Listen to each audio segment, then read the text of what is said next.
Bismillahirrahmanirrahim. Assalamualaikum warahmatullahi wabarakatuh. Waalaikumsalam warahmatullahi wabarakatuh. Alhamdulillahi wahda wassalatu wassalamu ala man la nabiyya ba'dah wa ala alihi wa sahbihi wa mawalah amma ba'du.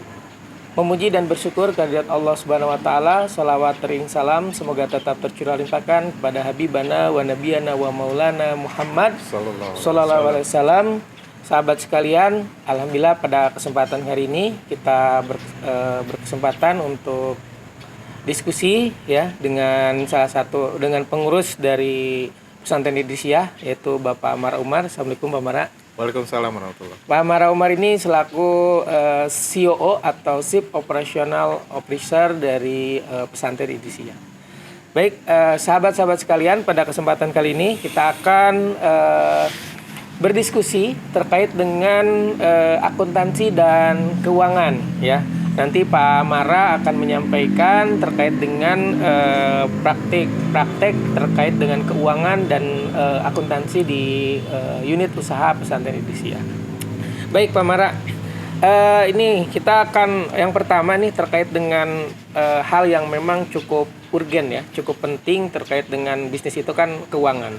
Nah, terkait dengan keuangan ini mungkin ada beberapa hal yang perlu kita diskusikan. Yang pertama terkait dengan HPP atau harga pokok produksi. Harga pokok produksi ini menurut Pak Amara itu seperti apa sih? Ya, makasih Teh Sandra. Ini kan kalau kita dalam bisnis gitu ya, mau nggak mau, suka nggak suka, kita harus punya laporan keuangan. Betul. Kalau enggak, bisnis kita tidak akan termonitor dengan baik. Seperti halnya kayak kita punya kita pergi naik mobil atau naik motor gitu kan, mau nggak mau, suka nggak suka, kita harus lihat dashboard, harus lihat yaitu speedometernya kan, harus lihat keadaan bensin dan sebagainya. Kalau kita nggak lihat itu, bayangkan kita nyetir nggak lihat dashboard, hanya lihat jalan aja, cuma ngegas sama ngerem, pasti kita was-was kan ya. Betul. Dan Sandra ya. Nah itu yang harus kita sadari bersama, bahwa pentingnya laporan keuangan ini adalah seperti pentingnya kita memiliki dashboard dalam kendaraan. Suka atau nggak suka, bisa atau nggak bisa, harus bisa. Suka nggak suka, harus suka. Ini laporan keuangan ini amat sangat penting. Apalagi jika usaha ini adalah usaha pesantren. Karena kita mengelola dana umat. Kalau misalnya usaha pribadi nih Teh Sandra, nggak pakai dashboard, motor bodong motor saya, nggak pakai dashboard, nggak apa-apa dong, celaka saya sendiri kan. Tapi kalau saya mengendarakan sebuah kendaraan yang ini adalah milik umat, apa kita mau sagawaya gitunya? Kan tentunya enggak ya. Kita harus punya dashboard. Jadi mau nggak mau, siapa yang mengelola usaha di pesantren, rasanya karena spiritnya ini adalah untuk umat, bahkan juga dananya dana dari umat, maka mau nggak mau kita harus selalu perhatikan laporan keuangan. Nah, HPP.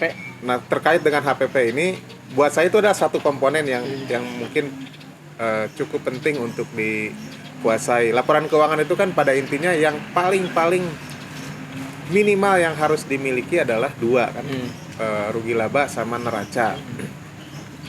Nah, jangan terlalu pusing barangkali ya, buat teman-teman kita semuanya, jangan terlalu pusing dengan format laporan keuangan.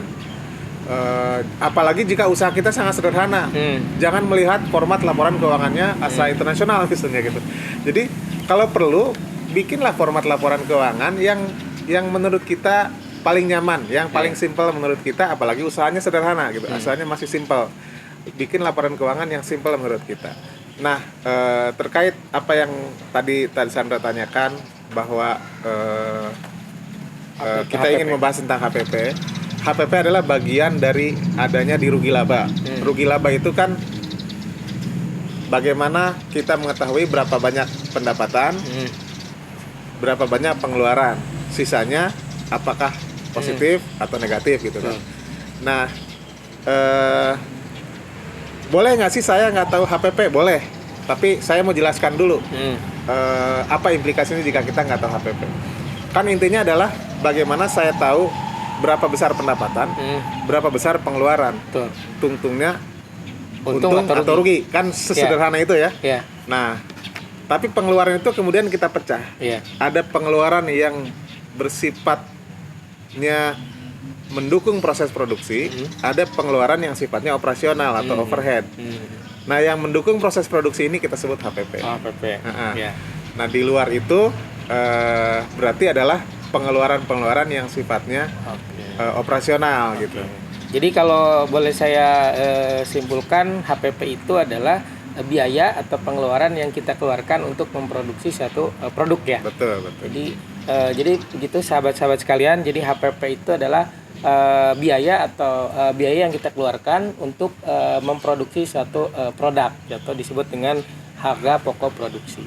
Baik Pak Mara, ini terkait dengan tadi kan Pak Mara sudah jelaskan ya urgensi dari keuangan, laporan keuangan, dan tadi terkait dengan HPP. Nah ini nih cara menghitungnya nih, karena kan kita nih kan nyari untung ya, dalam artian bisnis is bisnis gitu. Bisnis itu ya harus menguntungkan, mencari untung, bukan mencari hikmah gitu. Nah caranya seperti apa sih Pak? Nah karena kan kalau misalkan salah menghitung itu kan itu akibatnya fatal gitu kan. Nah bagaimana nih cara menghitung HPP? Tadi saya di awal sebelumnya saya sampaikan bahwa boleh nggak sih saya abaikan HPP? Boleh. Yang penting, yang paling jangan abai adalah profit margin. Berapa besar profit dibandingkan dengan berapa besar omset. Itu nggak boleh abai. Pasti semuanya ujung-ujungnya kan maunya itu kan. Misalnya saya dagang bakso, kan ujungnya pengen dapat berapa profitnya. Saya pengen jualan apalagi dalam konteks Indonesia kan kita di sini ada perikanan ya, ada tambak udang, kemudian ada ikan kolam air deras gitu ya. Itu yang kita lakukan.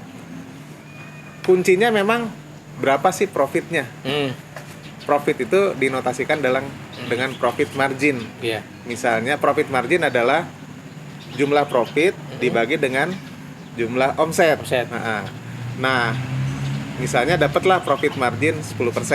Nah, bagus kan? Itu lumayan.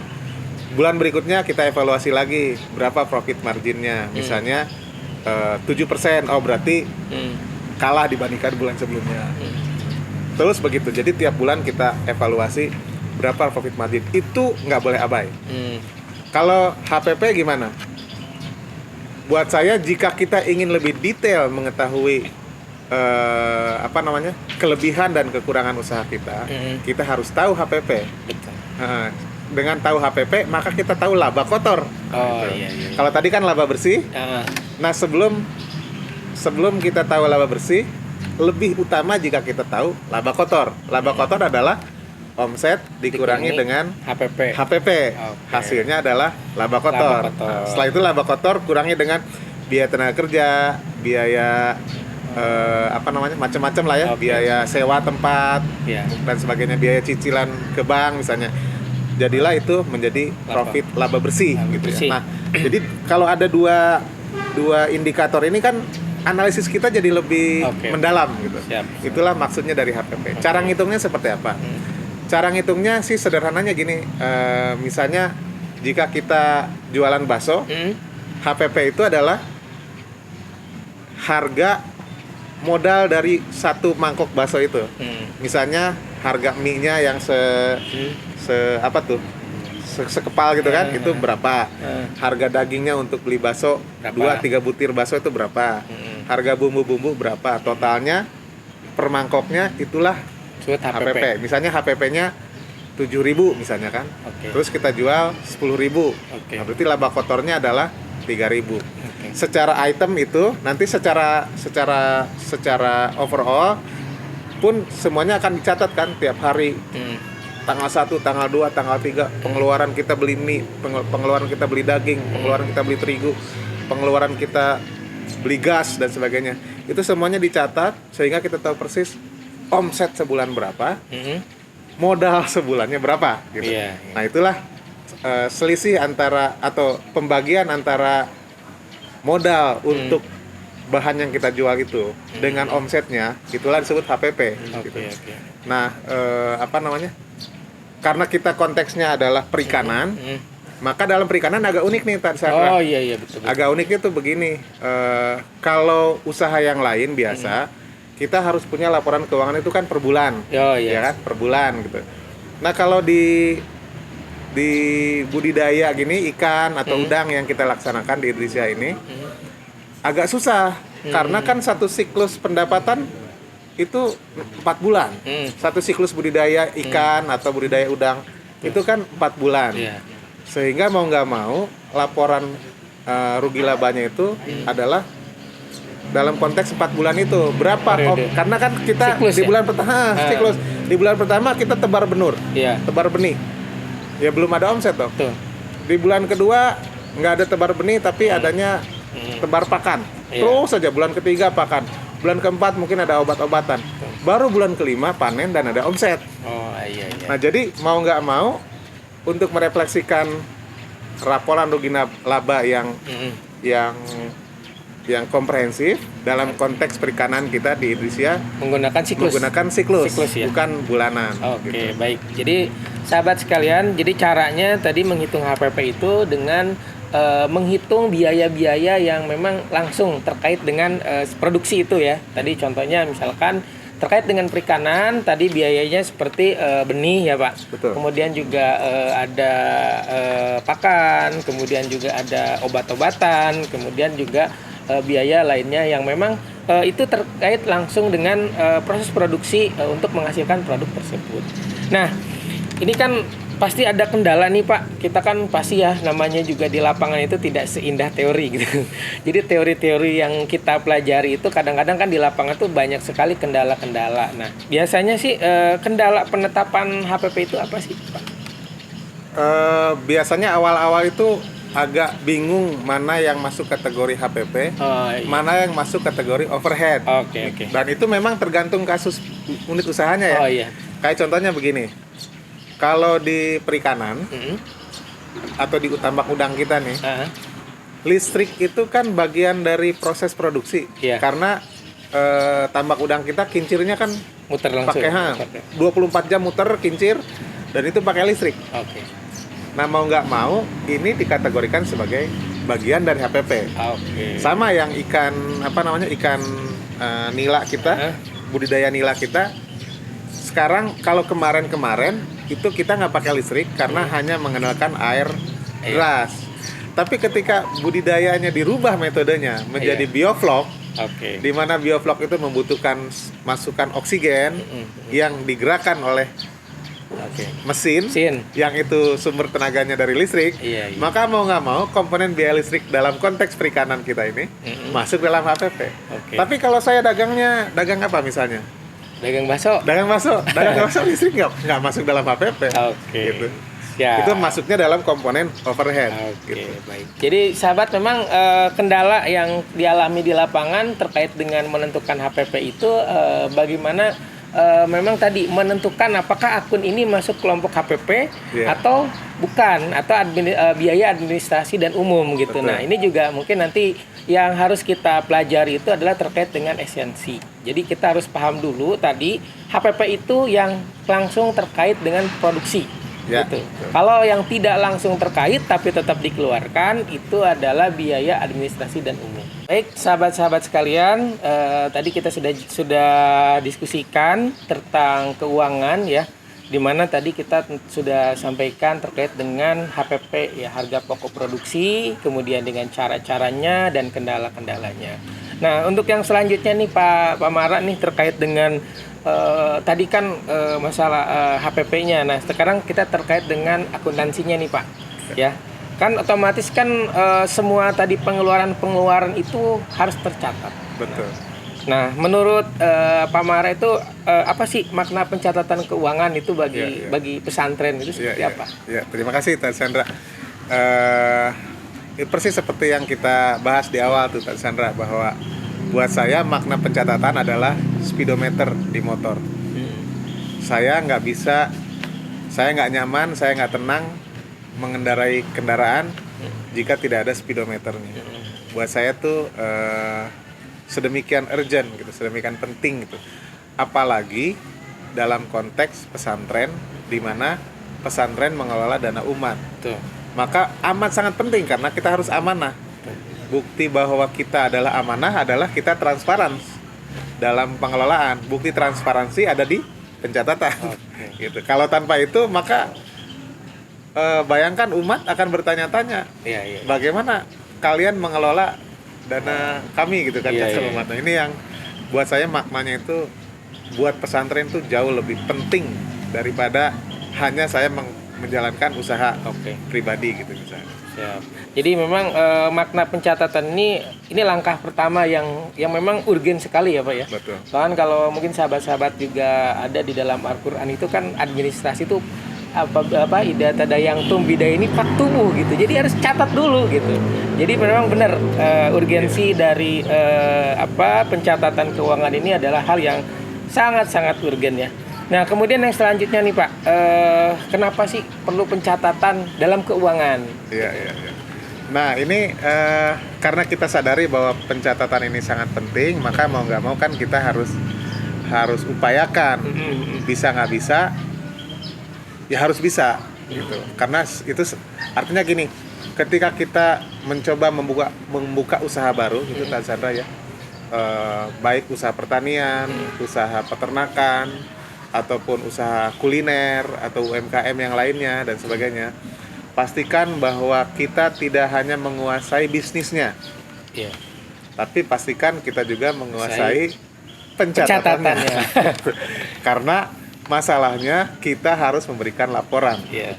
Buat saya sih kesana intinya. Jadi jangan sampai hanya orang tahu cara berbisnis, tapi nggak tahu cara mencatat. Mungkin misalnya, tapi saya nggak tahu Tan Sandra detail-detail masalah pencatatan. Ada dua solusi Tan. Satu, rekrut aja orang yang bisa nyatat. Admin. Yang kedua, di zaman sekarang udah banyak aplikasi Tan. Bayangkan Tan Sandra, kita di Indonesia ini kan baru buka usaha sawit Tan Sandra. Kira-kira petugas yang kita kirim untuk untuk mengelola kebun sawit, apakah orang yang ngerti akuntansi nggak? Untuk awal ya enggak lah. Nggak mungkin. Yang saya dahulukan adalah orang yang ngerti cara tebas, ngerti cara pruning, kan, ngerti beli pupuk yang bagus dan sebagainya. Itu syukur-syukur saya bisa dapat orang yang ngerti pencatatan. Tapi apa yang saya lakukan sama petugas kita yang ditempatkan di sana? Yang saya lakukan adalah dia sudah punya handphone. Saya bekali dia dengan aplikasi pencatatan sederhana. Cukup, misalnya dia baru beli pupuk. Pokoknya saya bilang sama petugas kita yang di sana, setiap ada transaksi, baik itu uang masuk maupun uang keluar, catat. Misalnya beli bensin, catat. Kan zaman sekarang ada aplikasi gampang, nggak perlu orang ini nggak bisa pakai laptop, komputer, laptop, Excel, nggak ngerti. Bayangkan orang tukang kebun, tapi dia bisa melakukan pencatatan dengan dibantu oleh aplikasi. Bensin, terus biaya tenaga kerja 1 juta misalnya kan, atau misalnya beli pupuk dan sebagainya. Itu pencatatan yang dilakukan, tidak perlu skill, nggak perlu seorang S1 lulusan akuntansi, nggak perlu anak SMK, nggak perlu. Tukang tani pun bisa. Gitu.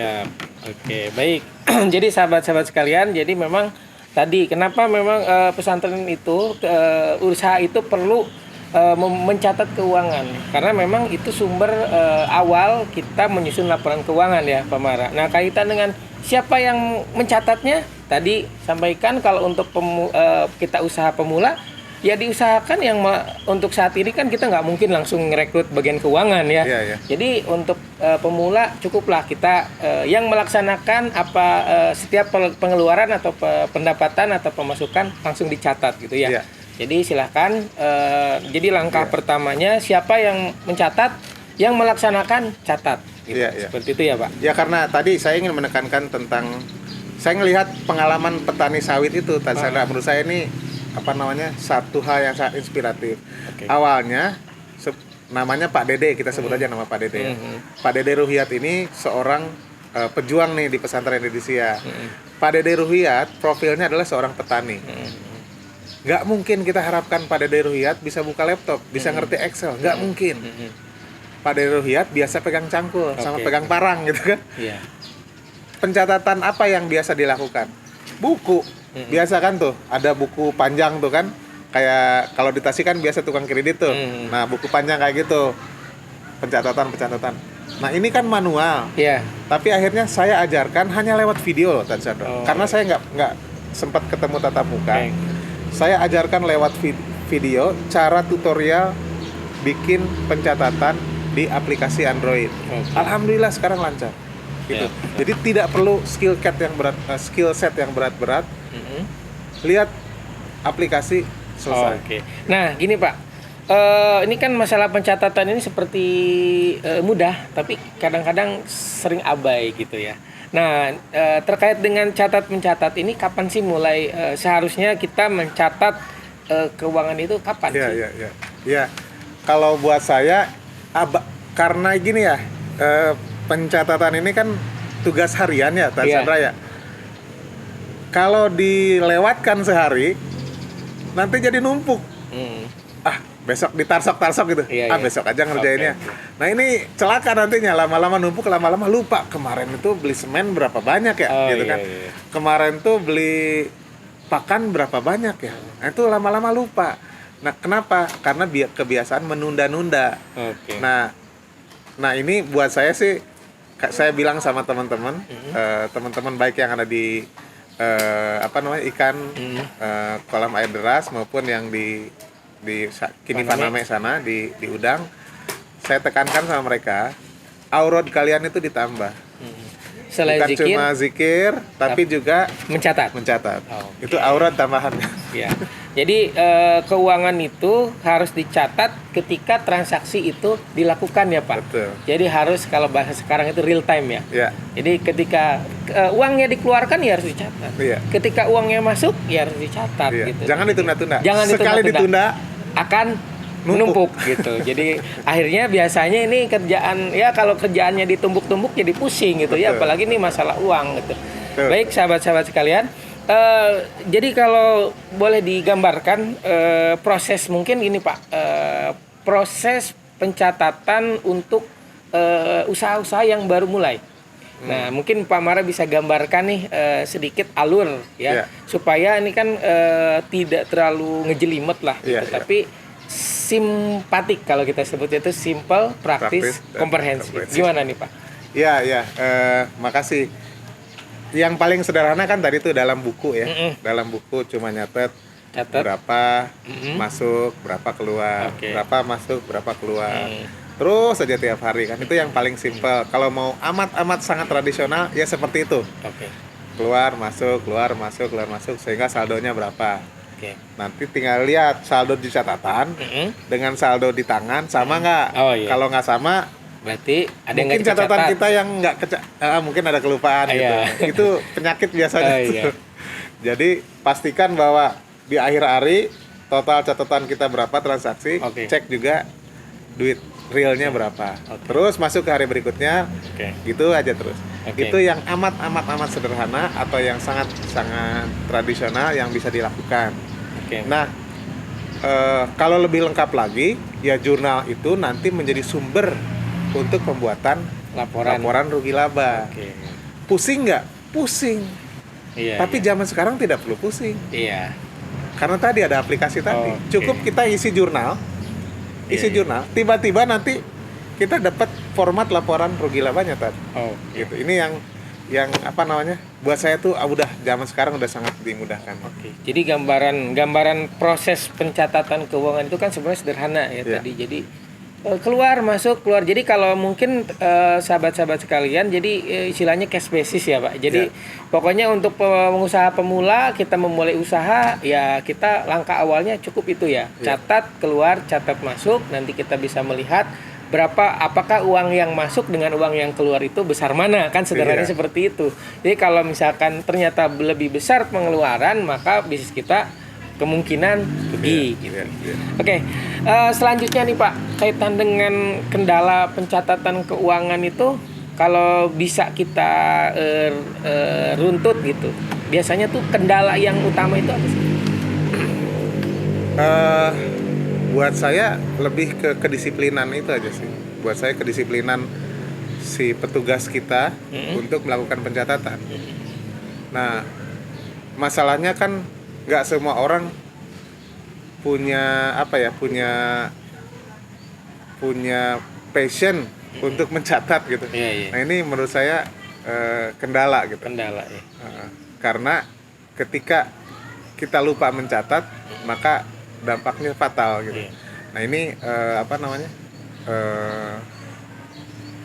orang yang tidak punya passion ini, ketika dia tidak punya passion dalam mencatat, maka melihat tabel itu udah pusing Tarsandra gitu. Iya. Ya kan? Iya. Melihat debit kredit udah pusing gitu. Oke. Nah, tapi orang yang punya passion mungkin ngelihat itu tuh malah seneng gitu.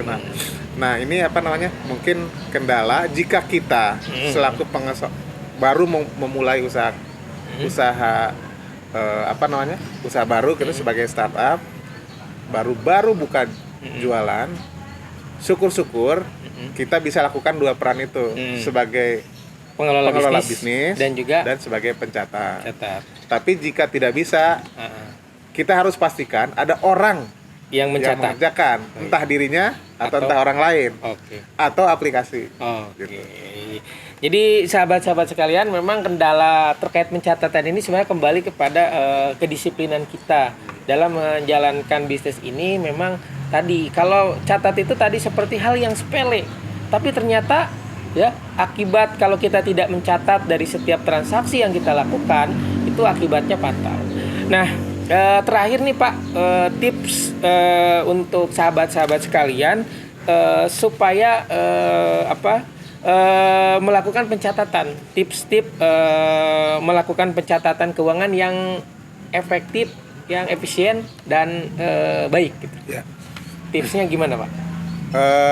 Tipsnya adalah, apalagi untuk usaha yang baru memulai ya, jangan terlalu dipusingkan dengan sistem format laporan keuangan yang ada di luar sana. Nanti usaha kita nggak jalan.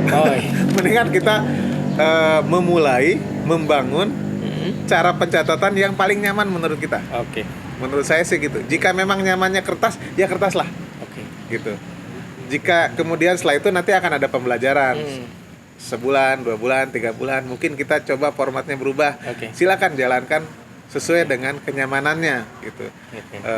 Yang jelas, jika kita berdisiplin dalam mencatat, bagaimanapun formatnya terserahlah gitu kan. Formatnya suka-suka, yang penting kan ujung-ujungnya usaha adalah cari untung. Kumaha cara nulis nama gitu kan. Mau nulisnya kiri kanan, mau nulisnya atas bawah, terserah.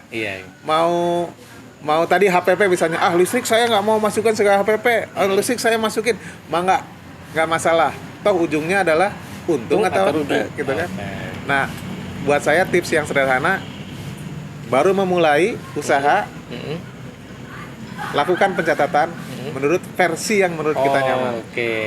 Jadi sederhana sekali buat sahabat-sahabat sekalian. Jadi tips catat mencatat ini kembali karena kita memulai. Jadi kembali tergantung kita fashionnya di mana. Kalau kita senangnya nyatatnya di kertas, ya catat di kertas gitu.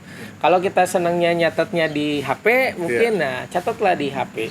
Nah, baik sahabat-sahabat sekalian, alhamdulillah tadi kita sudah bahas ya terkait dengan keuangan dan akuntansi nih. Boleh Pak Mara nanti di-review kembali buat tips dan lain sebagainya untuk sahabat-sahabat sekalian. Ini khususnya untuk pengusaha pemula nih Pak ya. Jadi supaya lebih simpatik, simple, praktis dan komprehensif. Siap. Baik Tarsandra, dari awal sampai akhir segmen ini, coba kita wrap up terkait dengan keuangan dan akuntansi ini, bahwa kita sadari pentingnya pencatatan. Tadi Sandra sempat meng-quote ayat Al-Quran ya, dan konon ayat Al-Quran yang paling panjang adalah tentang urgensi pencatatan. Jadi sudah diarahkan dari sananya bahwa kita harus sedemikian pentingnya memperhatikan tentang pencatatan. Nah, ini yang sebagian dari kita masih abai. Kita hanya running bisnis, tapi kita lupa catat. Ini dua-duanya harus dijalankan. Siapa yang harus mencatat, silahkan cari solusi sendiri, tapi jangan sampai tidak ada yang melakukan pencatatan. Gitu. Itu aja paling Tarsandra. Baik. Jadi sahabat-sahabat semua tadi sudah disampaikan ya. bahwa keuangan akuntansi ini dua hal yang sangat urgen ya terkait dengan bisnis kita. Jadi jangan sampai kita abai menghitung. Kalau keuangan tadi menghitung ya Pak ya. Yeah. Jadi keuangan itu tadi kaitan dengan menghitungnya. Jangan sampai kita salah menghitung. Tadi menghitung HPP juga akhirnya nanti kalau tadi kita definisikan HPP itu adalah biaya yang kita keluarkan untuk memproduksi satu produk. Jadi kalau misalkan salah menghitung HPP-nya berarti kan nanti harga jualnya jadi salah ya Pak ya. Betul. Nanti margin yang kita up itu kan bisa jadi salah. Nah yang kedua nih kaitan dengan akuntansi ya tadi bahwa mencatat ini sangat penting. Jadi kita harus mulai ketika kita memulai berbisnis biasakan kita untuk mencatat setiap pengeluaran dan pemasukan, apalagi tadi kita mengelola bisnis pesantren ya, dimana bisnis ini adalah bisnis umat sehingga kita harus betul-betul amanah. Maka amanah itu harus dibuktikan berarti dengan adanya catatan dan laporan yang bisa dipertanggungjawabkan. Baik sahabat-sahabat sekalian, itulah diskusi kita pada kesempatan kali ini. Kita membahas tentang keuangan dan akuntansi. Jadi tips dari Pak Mara tadi, catat setiap transaksi dan bagaimana mencatatnya silahkan. Mau mencatat di buku, mau mencatat di HP itu lebih bagus. Jadi silahkan. Kalau tidak bisa mencatat atau tidak ada buku, mau pakai sistem boleh juga ya Pak ya. Sekarang sistemnya banyak gitu. Mau yang berbayar ataupun yang gratis juga ada ya Pak kayaknya. Banyak ya. yang gratis. Banyak ya untuk yang bisnis pemula. Itu saja sahabat-sahabat sekalian, mudah-mudahan banyak manfaatnya untuk kita semua. Kita tutup dengan bacaan hamdalah, hasbunallah wa ni'mal wakil, ni'mal maula wa ni'man nasir, subhanakallahumma wa bihamdik, asyhadu an la ilaha illa anta astaghfiruka wa atubu ilaik. Assalamualaikum warahmatullahi wabarakatuh. Waalaikumsalam warahmatullahi wabarakatuh.